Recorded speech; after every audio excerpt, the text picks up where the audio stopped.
कि आप सबको पता है कि भारतीय जनता पार्टी का संकल्प पत्र माननीय प्रधानमंत्री नरेंद्र मोदी जी द्वारा जो जारी किया गया, उसी के निमित्त आज का जो ये हमारा प्रेस वार्ता रखी गई है, इसमें विशेष रूप से प्रधानमंत्री जी के नेतृत्व के अंदर जो नारी शक्ति को सशक्त करने का कार्य किया गया, हमारे पिछले प्लान के अंदर 1 करोड़ लखपति दीदी बनाने का टारगेट लिया गया, जिसको हमने अचीव किया और 1 करोड़ लखपति दीदी को बनाया गया।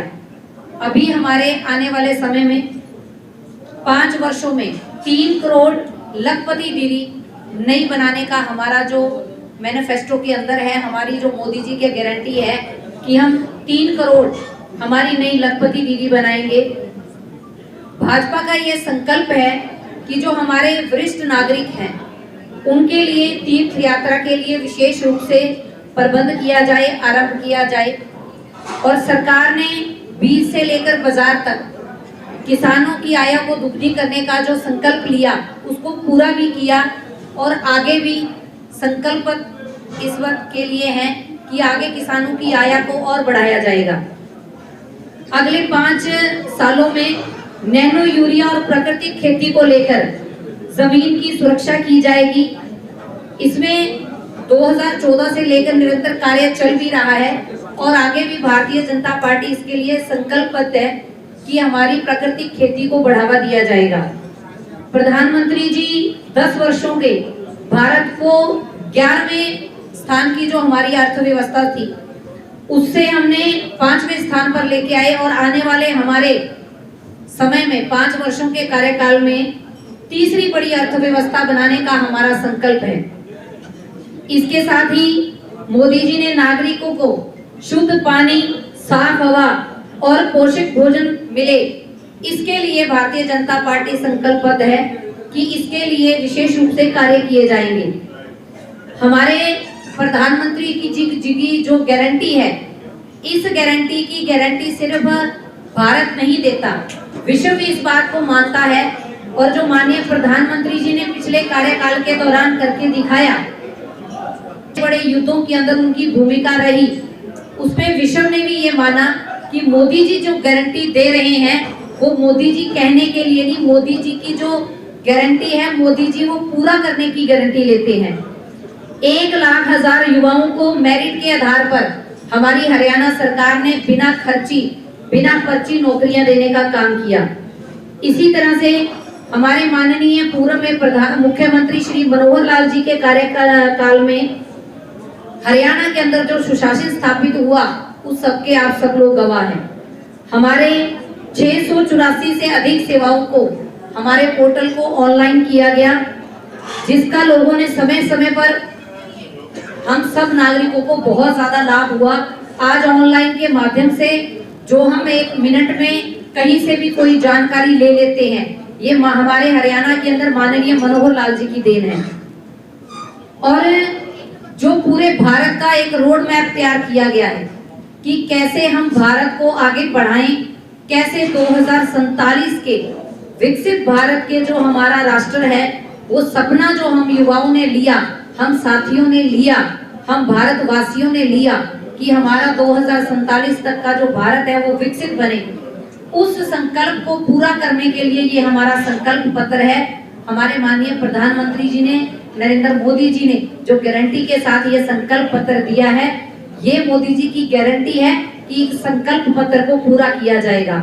और आगे के लिए मैं हमारे लोकसभा के प्रत्याशी डॉक्टर अशोक तंवर जी से अनुरोध करूंगी कि वो मैनिफेस्टो के ऊपर विस्तार से आप सबके साथ चर्चा करें और विस्तार से लोकसभा प्रत्याशी होने के नाते आपको विस्तार से बताएं कि हमारे मैनिफेस्टो के अंदर विशेष रूप से महिलाओं के लिए, किसानों के लिए, युवाओं के लिए, मजदूरों के लिए क्या क्या नए आयाम स्थापित करने का हमने संकल्प लिया है। बहुत बहुत धन्यवाद। वरिष्ठ नेतागण, आज जैसा कि आप सबको ज्ञात भी है, परसों भारतीय जनता पार्टी का संकल्प पत्र, घोषणा पत्र वो माननीय नरेंद्र मोदी जी ने, पार्टी के अध्यक्ष नड्डा साहब ने, राजनाथ सिंह जी ने और शीर्ष नेतृत्व ने उसको जारी किया।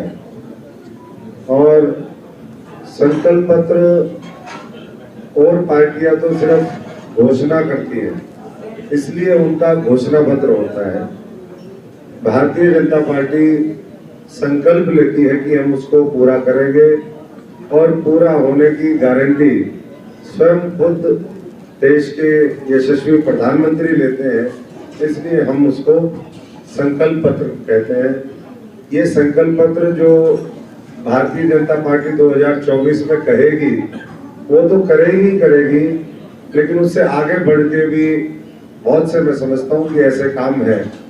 जब 4 जून को 400 पार होगा, 2/3 से ज्यादा बहुमत इस भारतवर्ष के 140 करोड़ जो नागरिक हैं उनके आशीर्वाद से मिलेगा, तो मैं समझता हूँ कि हर क्षेत्र में तरक्की होगी।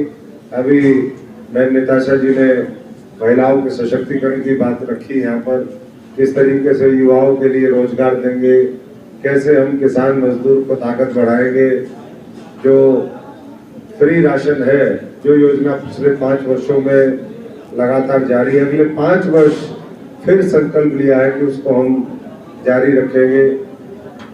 जो बिजली के बिल है वो स्पेशल योजना उसके लिए चलाई जा रही है कि किस तरीके से हम सूर्य किरण योजना के माध्यम से, जो प्रधानमंत्री जी के नाम से होगी, 0 बिजली के बिल वो आए, वो सुनिश्चित करने का काम करेंगे। स्वास्थ्य के क्षेत्र में आयुष्मान भारत जो अपने आप में एक बहुत महत्वाकांक्षी योजना रही, वो कैसे रक्षा कवच बने, कैसे भविष्य में आयुष्मान आरोग्य मंदिर उनकी संख्या बढ़ाई जाए, जो मुद्रा लोन है उसको बढ़ा करके जो नौजवानों को स्वावलंबी आत्मनिर्भर बनाने की योजना है, 20 लाख रुपए तक का उसका एक व्यक्ति को लोन के लिए वो स्वीकृति आने वाले समय में देंगे।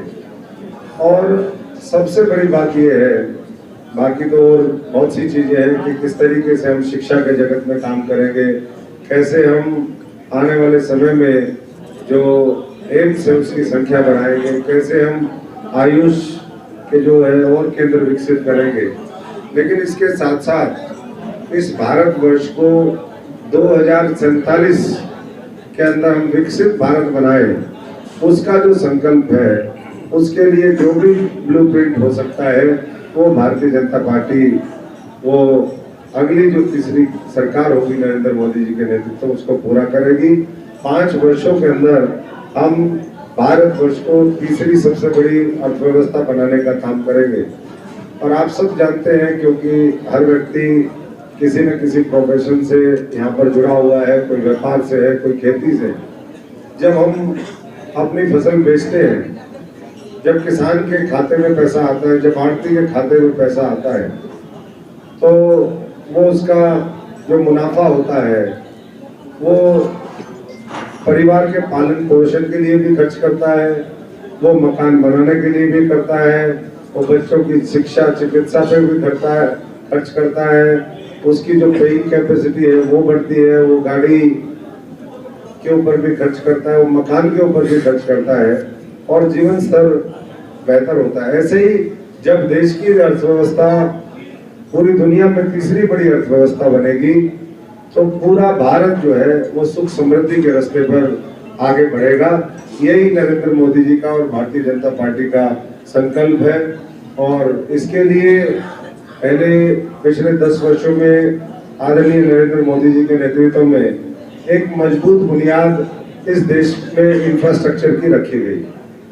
जो पुराने वर्षों से लंबित काम थे, जो मुद्दे थे, उसका तो समाधान हुआ, चाहे वो राम मंदिर का मामला हो, 370 का मामला हो, महिलाओं के लिए आरक्षण का प्रावधान हो, 3 तलाक खत्म करना हो, या फिर सीए कानून को लागू करना हो। इसके साथ साथ कई लाख करोड़ रुपए के प्रोजेक्ट वो अलग अलग राज्यों में जारी हैं। और नरेंद्र मोदी जी ने इस संकल्प पत्र में भारतीय जनता पार्टी ने खास तौर पे कहा है कि भविष्य के अंदर हम कैसे हमारी संस्कृति को, हमारे गौरव को, हमारी परंपराओं को और भविष्य में आगे बढ़ा सके, उसके लिए भी हम तिरुवल्लुवर सांस्कृतिक केंद्र के जरिए जो विकास की विरासत है उसको आगे बढ़ाने का काम करेंगे। वर्ल्ड क्लास नई रेलवे की लाइनें बिछाएंगे, वंदे भारत एक्सप्रेस है, अमृत भारत है, नमो भारत ट्रेन, ये भविष्य के अंदर नई बड़ी रेलवे की महत्वाकांक्षी योजनाएं होंगी। और अगले जो सरकार है उसका विशेष फोकस, क्योंकि पिछले समय में रोडों के ऊपर बहुत ज्यादा ध्यान दिया गया, रेलवे के ऊपर भी दिया, लेकिन अगला जो 5 साल है वो रेलवे के, अगर मैं समझता हूँ कि इंफ्रास्ट्रक्चर की बात करें तो जितना आजादी के बाद काम रेलवे के क्षेत्र में हुआ है उससे कई गुना ज्यादा अगले 5 वर्षों में होगा। तो ये बहुत सी बातें हैं। उसके साथ साथ किसानों के लिए फूड प्रोसेसिंग, क्योंकि देश की आबादी बढ़ रही है, फूड प्रोसेसिंग का एक बहुत बड़ा महत्व है। देश और ज्यादा खाद्यान्न पैदा करे, उसके लिए जो भी सरकार किसानों को ताकत देने का काम कर सकती है वो करने का प्रावधान करेगी। और 2036 में ओलंपिक्स की मेजबानी का भी एक संकल्प वो केंद्र की सरकार ने, भारतीय जनता पार्टी ने, नरेंद्र मोदी जी ने लिया है। मैं इतना ही कह सकता हूँ कि भविष्य में जो भारत है हमारा, वो ग्लोबल मैन्युफैक्चरिंग हब बनने की ओर अग्रसर है। और ग्लोबल मैन्युफैक्चरिंग हब इसलिए कि पूरी दुनिया में आज हमारी सबसे बड़ी आबादी है। उस आबादी में जो वर्कफोर्स है, 65% आबादी 35 साल के नीचे के युवाओं की है। और किसी भी मुल्क ने दुनिया में तरक्की तभी करी है जब उसके पास सबसे ज्यादा युवा आबादी हो, चाहे वो अमेरिका हो, जापान हो, जर्मनी हो, किसी भी, हम चाइना का उदाहरण उठा करके देखें तो आज जो हमारे देश के सामने डेमोग्राफिक डिविडेंड है, उसका हम किस तरीके से देश की तरक्की में फायदा ले सकते हैं, ये मिलकर के सब लोगों को प्रयास करना है। और उसके लिए जो अवसर है वो अवसर उपलब्ध कराने का काम वो केंद्र की सरकार नरेंद्र मोदी जी करेंगे। विश्वकर्मा परिवार जनों का, एमएसएमई, छोटे ट्रेडर्स, उनके लिए स्किल डेवलपमेंट के लिए भविष्य में और ज्यादा योजनाएं आएंगी और उत्पादन को बाजार से जोड़ने की गारंटी का भी एक संकल्प लिया गया है। हमारे हर क्षेत्र में, चाहे वो समाज के किसी भी क्षेत्र के लोग हों, चाहे वो हमारे जनजातीय साथी हो, चाहे वो अकलियत के साथी हो, चाहे वो पिछड़ा वर्ग और दलित समुदाय के हो, उसके लिए विशेष प्रावधान आने वाले समय में है। और भारतीय जनता पार्टी महिलाओं के स्वास्थ्य से संबंधित, क्योंकि सर्वाइकल कैंसर, ब्रेस्ट कैंसर, आर्टियोपोरोसिस, इस तरह की जो बीमारियां हैं उसके लिए खास तौर पे, क्योंकि बहुत महंगी दवाइयाँ आती है, इसका भी प्रावधान आने वाले समय में होगा। एफपीओस जो वर्तमान सरकार की बहुत ही महत्वाकांक्षी योजना है, फूड प्रोड्यूस ऑर्गेनाइजेशंस बन रही है, कुछ क्लस्टर ऑफ विलेजेस पे उसको बनाया जाता है ताकि एक जगह किसान अपना पैदा किया हुआ अन्न रख सके और वहां से उसको ठीक तरीके से बाजार के साथ कनेक्ट किया जाए, फूड प्रोसेसिंग के साथ उसका कनेक्शन हो। ये सरकार ने एक जिला एक उत्पाद, उसकी एक महत्वपूर्ण योजना भी भविष्य में शुरू करी है। तो मैं बहुत ज्यादा ना कहते हुए इतना ही कहूँगा कि हमारे लिए, सबके लिए एक और गर्व की बात है कि हमारे झज्जर के एक किसान को सम्मान मिला। और पहले जो हमारे संकल्प पत्र की जो कॉपी थी वो माननीय प्रधानमंत्री जी ने हरियाणा के एक बेटे, हरियाणा के एक लाल को वो सौंपी है। मैं इन्हीं शब्दों के साथ एक बार फिर सभी साथियों का बहुत बहुत धन्यवाद करता हूँ और आप सबसे आग्रह करता हूँ कि संकल्प पत्र को आने वाले समय में हम सब लोग अपना संकल्प बना करके, क्योंकि आज ये देश का चुनाव है, हम सब लोग अपना संकल्प बना करके इसके लिए सब लोग मेहनत करें, जन जन तक बात पहुंचाने का काम करें कि एक तरफ बहुत क्लियर विजन के साथ, मिशन के साथ नरेंद्र मोदी जी और भारतीय जनता पार्टी वो काम कर रही है, और दूसरी तरफ दिशाहीन विपक्ष है जिसके पास न नेता है, न नीतियां हैं, न नेतृत्व है और जिसके पास मैं समझता हूँ कि ना विचारधारा बची है। बहुत बहुत धन्यवाद। डॉक्टर साहब, इससे पहले आपने कांग्रेस का भी घोषणा, देखिए कांग्रेस का घोषणा पत्र वो सिर्फ मैंने पहले ही कहा कि सिर्फ घोषणा है।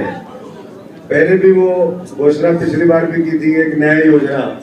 मैं पूछना चाहता हूँ, वो जो न्याय योजना की बात उन्होंने करी थी पिछले घोषणा पत्र में, जहाँ कांग्रेस की सरकारें आई, क्या लोगों को न्याय मिला? आजादी के बाद लंबे समय तक देश के साथ अन्याय करने वाले, देश का शोषण करने वाले, देश को लूटने वाले लोग क्या वो न्याय दे सकते हैं? ये मेरा सवाल है। तो इसलिए मुझे नहीं लगता कि आज उनके घोषणा पत्र को देखने की आवश्यकता है। आज आवश्यकता है तो संकल्प से सिद्धि तक का रास्ता वो हमें सब लोगों को मिलकर के तय करना है। और मैं उम्मीद करता हूं कि हम सब लोग, हमारे पार्टी का नेतृत्व भी यहाँ पर बैठा है, मीडिया के साथी भी हैं, अगले 35-40 दिन के अंदर हम हरियाणा के हर घर तक पहुंचे, खास तौर पे सिरसा के एक एक व्यक्ति तक जो हमारा संकल्प है उसको हम लेकर के जाएं, उसको कन्विंस करें और उसको भविष्य में प्रेरित करें कि इस लोकतंत्र को मजबूत करने के लिए वो भारतीय जनता पार्टी कमल के निशान और नरेंद्र मोदी जी के साथ जुड़े। अभी जो आपने संकल्प पत्र बताया, जैसे प्रधानमंत्री ने पेश किया, उसमें जो मेन मुद्दा है जैसे महंगाई है, बेरोजगारी है और भ्रष्टाचार, ये 3 मुद्दे महत्वपूर्ण मुद्दे हैं। इन मुद्दों पर संकल्प पत्र में क्या कहा गया है, थोड़ा बहुत अगर आप उसका बता दे सकें तो ज़्यादा बेहतर रहेगा। और इसके अलावा भ्रष्टाचार की जो परिभाषा है, जैसे दूसरे दलों के जितने भी आरोपी हैं वो बीजेपी में, मैं साथियों से अनुरोध करूंगा कि पीछे थोड़ा भारत माता की थोड़ा शांत रहिए। आपने सबसे पहले पूछा कि भाई महंगाई और रोजगार के बारे में, महंगाई के ऊपर बहुत नियंत्रण करने का काम, आज जो इन्फ्लेशन है वो मैं समझता हूँ कि पूरी दुनिया में जहाँ सबसे कम है वो भारतवर्ष के अंदर है, और उसका डायरेक्ट जो है वो महंगाई से उसका रिलेशन है। इसी तरीके से जो बेरोजगारी की बात है जी, बेरोजगारी का सवाल है, तो बेरोजगारी लगातार सरकार की कोशिश रही कि हम सरकारी नौकरियां भी दें, हम साथ साथ उद्योग धंधों को मजबूती से स्थापित करें इस देश के अंदर, एक वातावरण बनाए ताकि लोगों को स्वरोजगार भी मिले, उद्योग धंधों में रोजगार मिले, कृषि में रोजगार मिले। हम जो ट्रेडिशनल जो हमारा मजदूर वर्ग है उसके हाथों को ताकत दे सके, और भविष्य में भी ये काम जारी रहेगा। हमारी एक और आप सब जानते हैं, देश के अलग अलग राज्यों के अंदर बड़े पैमाने पर पेपर लीक होते थे। राजस्थान के अंदर तो कमाल ही हो रखा था पिछले 5 साल में। पूरे देश के अंदर अलग अलग बहुत बड़े बड़े गिरोह चलते थे जो युवाओं के साथ ठगी करते थे, उनके भविष्य के साथ खिलवाड़ करते थे। उसके ऊपर वर्तमान सरकार ने आखिरी दिनों के अंदर कानून बनाया, उसको लागू करने से नौजवानों को रोजगार सही समय पर मिलेगा और बार बार ये जो पेपर लीक का मामला है ये रुकेगा। भ्रष्टाचार की आपने बात करी, तो भ्रष्टाचार तो ये लोग जो इंडिया अलायंस वाले हैं वो करते आए हैं, और इसीलिए जब उनके ऊपर कार्रवाई होती है तो चिल्लाते हैं कि सबने अपने अपने काले कारनामों के माध्यम से, कहते हैं जैसे कर्म करोगे वैसा फल मिलेगा। तो इन्होंने जैसे कर्म करे हैं, आज जेलों में इनकी बुकिंग है, एडवांस बुकिंग चल रही है, तिहाड़ में 2 नंबर, 3 नंबर, 7 नंबर, 1 नंबर, ऐसे बहुत से लोगों की और एडवांस बुकिंग चल रही है। कब कब किसका नंबर आएगा वो न्यायपालिका और जो है एजेंसीज वो तय करेंगी। लेकिन इतना जरूर है, मोदी जी ने कहा है कि भ्रष्टाचार को अगले 5 वर्षों, क्योंकि जब तक भ्रष्टाचार रहेगा तब तक जो है जनता तक, नीचे तक उसका योजनाओं का, विकास का, सशक्तिकरण का लाभ पहुंच नहीं सकता। इसलिए उसके ऊपर भ्रष्टाचारी जो आ जाते हैं बीजेपी से, क्या ये भ्रष्टाचार नहीं है क्या? देखिए, भ्रष्टाचारी कौन आ गया? पहली बात तो ये, मुझे तो नहीं लगता कि भ्रष्टाचारी को भारतीय जनता पार्टी लेती है। भारतीय जनता पार्टी पूरी तहकीकात करके कर्मठ, देश के लिए समर्पित, देशभक्त, ईमानदार लोगों को लेती है। अशोक चौहान है। देखिए, अगर किसी के ऊपर कोई साबित ही नहीं हुआ तो मैं समझता हूँ कि उसको हम भ्रष्ट कह रहे हैं, ये ठीक नहीं है। भ्रष्ट तो वो है जो जेल में चला गया। हेमंत सोरेन भ्रष्ट है, मुख्यमंत्री रहते हुए जिस तरीके से किया, अभी दिल्ली के मुख्यमंत्री जेल में गए हैं, वो भ्रष्ट जो साबित हो गए। नहीं तो न्यायपालिका ऐसे ही थोड़ा है कि न्यायपालिका जो है वो उसकी हिरासत बढ़ा दी जाती है कि रिमांड के इसको बढ़ा दीजिए। यहाँ इस देश के अंदर आज भी मैं समझता हूँ कि न्यायपालिका बहुत मजबूत है, सशक्त है, और कोई गुंडागर्दी, कोई अंधा राज नहीं चल रहा है, कानून का राज है। और कानून के राज में कोई कानून से बड़ा अपने आप को समझे तो ये उसकी गलतफहमी है, जिसको मैं समझता हूँ कि समय रहते उसको ठीक करना चाहिए, नहीं तो जेल बैठी है। डॉक्टर साहब, तिहाड़ क्या दिल्ली वालों के लिए है? हालांकि इंडिया गठबंधन हरियाणा में भी है, क्या हरियाणा से कोई नेता भी तिहाड़ की सैर करेगा? देखिए, ये तो समय बताएगा कौन क्या है, क्योंकि अपनी जो प्रक्रिया है, लेकिन अभी 10 वर्ष हो गए हैं। इसी इंडी अलायंस में बहुत से ऐसे घटक दल हैं जिन्होंने उस समय की सरकार जो 10 साल की थी, यूपीए की सरकार, उसके बारे में बहुत कुछ बोला, बहुत कुछ दस्तावेज दिए। अब 10 वर्ष हो गए, 10 वर्ष के बाद कहीं ना कहीं कार्रवाई तो धीरे धीरे होगी ना उनके ऊपर। अब कब होगी, किसके ऊपर होगी, ये तो एजेंसीज बता सकती है। भारतीय जनता पार्टी का इस तरह की उसमें प्रक्रिया में कोई दखल ना होता है, और ना मैं समझता हूँ कि कोई होना चाहिए। आयुष्मान कार्ड की बात करें, आयुष्मान कार्ड के डॉक्टरों को पेमेंट नहीं, उन्होंने इलाज रोक दिया, आपके लिए बड़ा इलाज होता है। देखिए, पेमेंट तो थोड़ा समय, मैं वही कह रहा हूँ, कुछ समय लग सकता है। जिसने आयुष्मान भारत के माध्यम से किसी का भी इलाज किया है, उसका पूरा पैसा, उसका पूरा खर्चा वो केंद्र की और प्रदेश की सरकार मिलकर के वहन करेगी। ऐसा कोई बात आपने नोटिस में लाए हैं तो आप मेरे को बता देना बाद में आराम से कि ये लिस्ट है, इनकी पेमेंट है, और मैं समझता हूँ कि सरकार उसको पूरी पेमेंट देने का काम करेगी। विपक्षी पार्टियां इस संकल्प पत्र को बोल रही है कि ये जुमला संकल्प पत्र है, 14 वाली घोषणाएं पूरी नहीं हुई, 19 में भी नहीं हुई, अब 24 में कैसे कर पाएंगे? देखिए, जो देश के लिए नरेंद्र मोदी जी ने कर दिया, वो कभी उन लोगों ने ना सपने में सोचा था, और करने की तो बहुत दूर की बात है। तो इसलिए जो खुद जुमले छोड़ते रहे, जो खुद खोखले नारे करते रहे, देते रहे, उनको ऐसा ही लगता है। लेकिन देश पूरे मजबूती के साथ मोदी जी के साथ खड़ा है, और अगले 5 वर्षों में दुनिया की तीसरी बड़ी अर्थव्यवस्था ये भारत बनेगा। और हमारे जीते जी सबके, हमारे बुजुर्ग भी यहाँ पर बैठे हैं, हम सब इनकी भी लंबी आयु की कामना करते हैं, और ये ऊपर वाले से प्रार्थना करते हैं कि 2047 नहीं, 2047 से और पहले 40 हो, 37 हो, उससे पहले इस भारत को विकसित हम बनाए।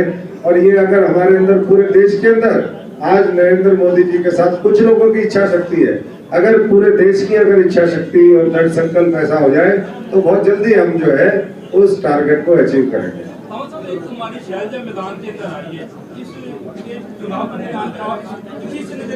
क्या बीजेपी के घोषणा पत्र से उसका कोई वास्ता है? आज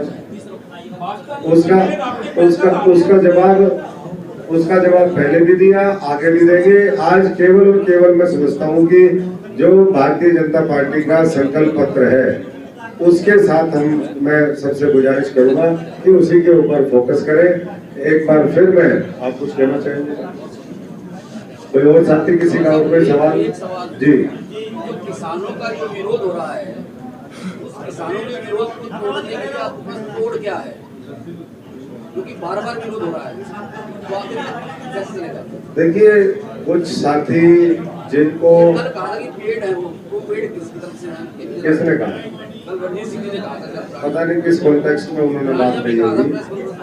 देखिए, मैं ये मानता हूँ कि उन लोगों ने अपनी बात कही थी, वो कही, एक प्रोटेस्ट हुआ, हमारे जैसे साथी भी किसानों के साथ थे, पूरे देश ने उनका समर्थन किया, पूरी दुनिया से उनको समर्थन मिला। उसके बाद 3 जो कानून थे वो वापस हो गए। उसके बाद जो चर्चा हुई वो आगे भी चर्चा का विषय है। पार्टी ने, सरकार ने इलेक्शन अनाउंस होने से पहले भी अपने कुछ जो ग्रुप ऑफ मिनिस्टर्स हैं उसकी ड्यूटी लगाई थी। मैं देश के किसानों को, खासतौर से हरियाणा के किसानों को, मेरे प्यारे भाई बहनों को, यहाँ के किसानों को सिर्फ आगे यही कहूँगा कि अगर किसानों के बारे में कोई सोचता है, अगर उनका भला कोई कर सकता है तो वो नरेंद्र मोदी जी हैं। आज लोकतंत्र के इस महान पर्व में वो उनका साथ दे, उनकी समस्याओं का अगर कोई बात बची है, वैसे तो किसान सम्मान निधि, हमारा मुआवजा, फसल बीमा योजना 4.5 से 5,000 करोड़ रुपए इस संसदीय क्षेत्र में केवल देने का काम किया है, जो मुझे नहीं लगता कि किसी सरकार ने दिया। जब 5 से लेकर के और 14 तक प्रदेश में सरकार थी, उसने क्या किया था? उसने सिर्फ 1600 करोड़ रुपए बिजली के बिल माफ किए थे, वो भी पूरे हरियाणा के।